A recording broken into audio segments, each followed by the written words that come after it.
as well.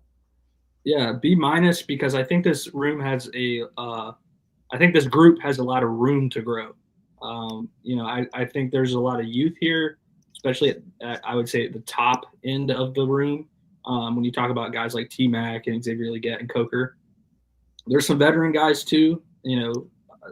Renfro I think is making the team, and of course Adam Thielen. I think it's a largely unproven group, especially when you're talking about Leggett and then T Mac who hasn't played a down on the field. So I don't think that their ability or their ceiling is B minus. I just think right now that's where they're at, and I think they could get to a B plus or like an A minus by the end of the year if everything comes together. But right now, I couldn't go much higher than that. I was also on the line of teetering to like a C plus at this point in time because it's Really? just yeah, it's just I think overall, like you just look at the field of work that's been done. Thielen's been consistent. Coker had a really good year. I believe T Mac is going to be magnificent and a difference maker, but nothing's ever guaranteed, right? And injuries happen. I think B minus right now was comfortable for me, and I do believe that they can get to an A by the end of the year. I think you slighted your wide receivers for having T Mac in your top 10. I would have thought at least a B, B plus, but that's just me. Ricky? I'm with Bryson on. I felt a C plus was probably more appropriate for what has been earned from this cast, because I think the only B player, the only B proven player, is Adam Thielen. I think that Jalen Coker B minus. I want to see more involvement. I want to see more volume and see how he handles that. But he's a really good player, so I give him that B minus on his rookie season. But like Xavier Leggett, there's nothing more than average that we've seen production wise. T Mac, he's a rookie, and it's just something that like I can't sit there and say that I'm going to put undoubted trust in a rookie without seeing something on an NFL field. It's tough for me to do that. I think he has the most potential to reach the highest grade on this team. Then you talk about, Hunter Renfro, is he going to make the roster? Maybe. David Moore is he's a solid. I think that David Moore sometimes gets a little bit of hate that's unnecessary because I think that he's solid. He's a wide receiver 5 that we were asking to play wide receiver 2 and 3 at times last season. That's the problem, dude. We've done that so many times with so many different positions and players that we are asking role reserve players to play starter positions. And then we get very judgy about them not being dominant 1s and 2s. Well, they don't think they're 1s and 2s. Like, they know that they're doing something else. That's why he's a core 4 special teams player, right? You don't see Jamar Chase on kickoffs running down as a gunner, right? You don't see any of that. He's not on coverage teams because he's a 1. That dude is a wide receiver 1. You're not going to see T-Mac doing that stuff. You didn't see Xavier Leggett do it. But so when we have these other guys have to play, Jimmy Horn Jr. is a rookie. I love his tantalizing skill set and the speed. That's a dynamic that we have not had, and I love the idea of it. He's nursing an injury right now. Jalen Coker has nursed injuries. Xavier Leggett has nursed injuries. Adam Thielen missed games. Like, this wide receiver room has to stay healthy. You remember what we always talked about with J.C. Horn? He's talented. He's a good football player. He needs to stay on the field, and he needs to put together 15, 16, 17 games for us to be able to say he's terrific, right? That he's an A player and that he's worthy of a 5th-year extension, a contract, whatever the situation was, right? That's how I feel about some of these receivers, man. I got to see it in continued success before I just go off the ledge. But the B minus is out of respect for the fact that Adam Thielen's a damn good receiver who's produced no matter what. T-Mac, I believe in. I think that he's going to be really good. I think Xavier Leggett is going to thrive in a complementary role. I think Jalen Coker takes another step. And then I think that Jimmy Horn is like that icing on the cake. I don't know what you get out of him this year, but if you get some big explosive plays, this wide receiver room, man, was awful in yards after catch and explosives. Absolutely awful. They were worse in the league, 32nd in the league in yards after catch for receiving offense. So does T-Mac help you with that? Absolutely. Does Xavier Legette working different routes and different concepts help you with that? I think so. And then Jimmy Horn Jr. should help. Bryson, did you answer that? You didn't answer. Did you answer the question? I can't remember. I didn't. Okay, yeah, don't answer it, Ricky, either. We'll Okay. get back to that. We'll go with the grades first. Okay. Just to stick to kind of what we did last week. B- for me was a little bit of projecting. I have faith in T-Mac. I think he's going to be pretty damn solid for this team. I think that's kind of what pulled me to the B-. I had a hard time with Adam Thielen, your number one wide, or a round one wide receiver last year. I think is going to take a step this year in Legette, and then also a top 10 pick at wide receiver. I had a hard time putting a C+ in there. That's what I struggled with. So that's kind of where I fell in line. I think Hunter Renfrow is still a great training camp story. I still need to see what he does in training camp. I know Bryson thinks he's pretty much a lock at this point, and I've seen some reporting out there that backs what he is saying. I think Zitlow of the Charlotte Observer said this week that he gave it like an 80% chance of him making the team. So I'm still kind of on that pessimistic side. I think it's a great story. I just want to see what he can do, and can the conditioning hold up when he's actually in a game. So I'd go B- at this point. Let's start with before we get to the question. Let's just go to our super chat here because it kind of leads into it anyway. So Zachary Hernandez, always coming through on the super chat. We appreciate you. Well, cheers to you right away. $10. Thank you so much. Zach. Cheers, brother. He says, my prediction for this group for each category. I love this. Maybe this should have been the question. Maybe we'll tail it on the fly and change it. Look at you. Now you're going to take Zach Shine here. Good job, Zach. Receptions, stealing, yards, Nalo, touchdowns, Excel, and Coker with third down conversions. Also, in my opinion, Muhsin Muhammad was the most underrated Panther. Ricky, let's start there. Let's start with Muhammad and then work our way back here. Thoughts on his comment there? Do you think he is the most underrated Panther of all time? Ooh, that's a bold statement. Yeah, I don't know, man. I'd have to really think for a little bit. I mean, there's a lot of guys that I could look at. I think Mike Minner is overlooked a lot. I think Mike Minner was a baller, and I think he'd be tremendous in today's NFL too. I look at guys like even like Chris Jenkins. I know that his longevity wasn't long here. His tenure here wasn't long, but Chris Jenkins was a monster. Mike Rucker's a legend. Everyone loves Mike Rucker, but he doesn't get talked about a whole ton, right? We've got a lot of defensive players, man, that I think are really underrated. But Moose, as far as the offense, yeah, dude, I think that you got a really good argument there that Moose is probably one of the most underrated Panthers because he was a reliable red zone threat. He was a great possession receiver. And Zachary, I'll tell you one more thing, man. If you are, and I assume that you are, a big Muhsin Muhammad fan, just keep your eyes open, man, for when we hit that subscriber thing because we might have a little something that has to do with Moose going on that day too. So, yeah, great question. Insert eye emoji. Yeah, that's right. The big eyes where you're looking through like the grass and stuff. Yeah. It's a great question though, that he brings up with like the receptions in the different ways. I like the way he phrased that. And I think that he could run a podcast. Definitely. All right. What is your answer though to that question? And my answer to that question, if you want to answer Zach's all the way you can, or you can answer the one we have. Whatever, yeah, I'm going to answer his question all the way, man. He did the super chat. You earned it, Zach. Receptions.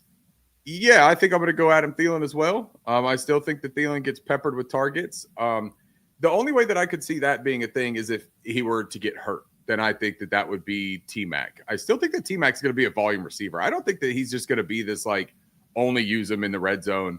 I think that he's going to be involved in every level of the passing game. I think that he's going to be short, intermediate, deep type of threat.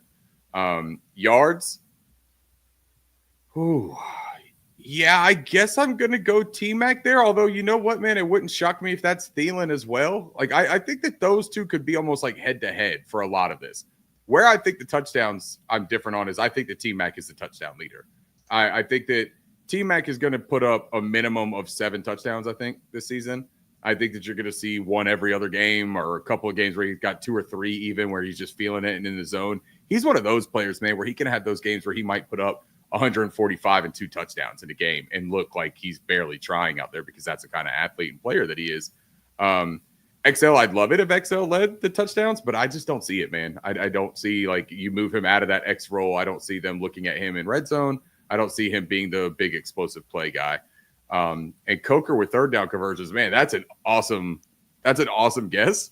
I actually think I'm going to go T-Mac there on third down. I think Bryce is going to, dude, the more I talk about it, I'm realizing that I'm going to be stupidly high on what T-Mac is going to do this season. But it's because I think that when you look at what Bryce loves about Adam Thielen, right? He's a good route runner, obviously, but he just knows like where soft spots are. He knows how to settle. He knows where to be, when to be there, and to make himself presentable, right? Quietly presentable. Good late hands, good soft hands. He doesn't miss a lot of catches. I just think that that's going to be T-Mac as well. And I think it's going to be in a much different way, though. I think he's going to be more aggressive. And what I saw from Bryce towards the end of the year, he wanted so badly to be aggressive. Like, he was not forcing anything, but he was taking what he could. If there was a window for him to make a difficult throw, he had the belief he could do it. And what T-Mac is going to give him is way more confidence that that difficult throw is an attainable throw. So I think you're going to see him starting to take some chances. I think you're going to see him throw over the middle is where he does a lot of great work. T-Mac, I think, is going to be great over the middle as well. But in that red zone, man, is where we saw a lot of miscues from this offense, in my opinion, last season. And I think that Teteroa McMillan solves that to an extent and makes Bryce extremely happy in that regard. I'm going to go next just to mix it up here a little bit. I think receptions for Thielen is pretty spot on. That's probably who I'd throw in there for that. I'm very similar with Ricky on the yards and with either it's Thielen or Nalo, to be honest with you. I think if Thielen's healthy, I could see that being the top. But if he misses any games, I think it's going to be T-Mac. Touchdowns. Yeah, I don't know how it's XL here. I struggle with that one. I would probably go Teteroa McMillan on that as well. You said what, 7 or 8 in a season? Yeah, I think he's going to have at least 7. I think T-Mac has at least 7 this year. Yeah, I could see that, I guess. I mean, XL had 4 last year, yeah. Right? Like, we don't think that T-Mac's going to be a bigger threat in the red zone? It's a solid point. And then for third down, it's Thielen for me. I think Bryce is attached to Thielen. I said that all last year, and I still believe that. And he looks his way when he's in trouble. And maybe that changes with McMillan, like Ricky said, and he becomes, the big target on third down. But until I see it, I think it's Thielen.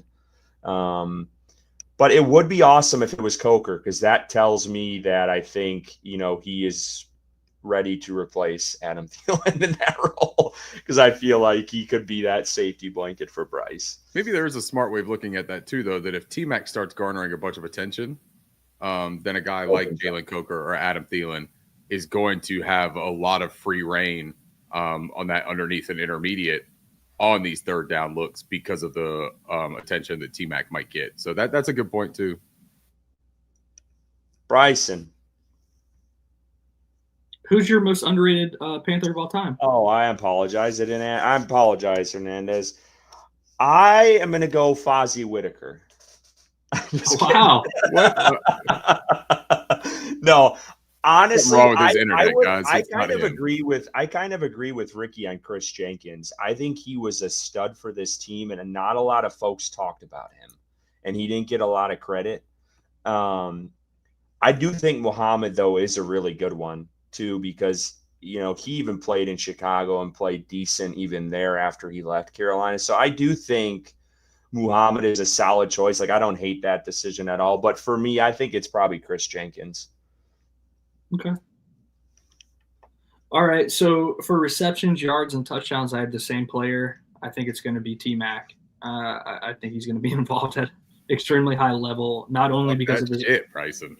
Not only because of his own ability, but because I think this Dave Canales is going to involve him, show off their new toy, their 8th overall pick. I think they're going to want to show, we made the right decision. We took the first wide receiver in the draft. We were high on him. He's going to be involved. I think he's going to lead all those categories. Third down conversions, I'm going to go Hunter Renfrow. I think he's going to be involved. Ricky's throwing up over here, but what did you say? What did you say? I want to be different, okay? I don't want to go Adam Thielen. My headphones are broken. Something happened inside. What did you say? I think Hunter Renfrow is a younger Adam Thielen. Not that Hunter Renfrow is young. God damn it. Overall, but Adam Thielen's getting older, right? And he's shown an ability to not be available. Renfro's getting younger. Yeah, and Renfro's getting younger. That's right. He's got the Benjamin Button disease. So, really, I mean, when you consider what happened and him being healthy now and not having this rare disorder, I mean, he kind of is getting younger and back on the field. But what are you saying? So I'm gonna go Hunter Renfrow. He's got Benjamin Button's disease right now. I'm gonna go Hunter Renfrow for third down conversions. For the most underrated Panther of all time, I think one of the ones that come to my mind is Mike Tolbert. I was a huge Tolbert fan when he was here. Nice call. I think he was not only like Cam Newton's personal bodyguard anytime Cam Newton got involved in anything, but being involved as a fullback, as a running back, I think he was just super fun to watch. And then like an honorable mention that I will stand on until the day that I die is Cam Newton being the most underrated Panther of all time, because I think there's a lot of this fan base that doesn't really appreciate what he did for this franchise in the city, in Charlotte and the Carolina Panthers, being an MVP, taking us to the Super Bowl. We didn't win it, unfortunately, but I think he's the greatest player to ever wear the jersey as we sit here today. And I think there's a lot of people that don't believe that. So I would say Cam Newton too. How about Jordan Gross or Ryan Khalil as well? Ooh, those are good. Those are good. Yeah. I think Khalil, man, we never really looked at that center position and gave a shit, right? But then the minute that he was gone, look at what we've been trying to do almost since Ryan Khalil has been gone, and it's find a replacement, right? And Jordan Gross, I mean, I think easily he's the best offensive tackle in the history of the team, but you still just never hear about him when you talk about like the legends of the team. And I know he does like a podcast and stuff, but like it's just not spoken about very often, right? And so like when I think underrated, I just think of like not on the forefront of people's minds, where like their career and their play should be on the forefront. I want to get to some of the chat here because we've been on this super chat for a bit, and I want to give some love to these folks too. Z Nature, they're gonna have a tough time picking out their wide receiver room. How many do you think they take into the season? Just real quickly, we don't have to say who. I think they take 6 in this room. 6 wide receivers. I think they took 7 last year and then dropped down to 6, but maybe they were 6, I think, or 5 even on opening day. Okay, so yeah, I'm gonna go with 6. What about y'all? I think 6. 6 is probably where I'm at right now. Yeah, I guess I'll say 6. I'll keep it really easy. I wouldn't be shocked if they went 7 because I think that there are depth problems at other positions, and I think that if they had to make an initial 53, I think they could say, "Hey, we want to keep Hunter and David Moore."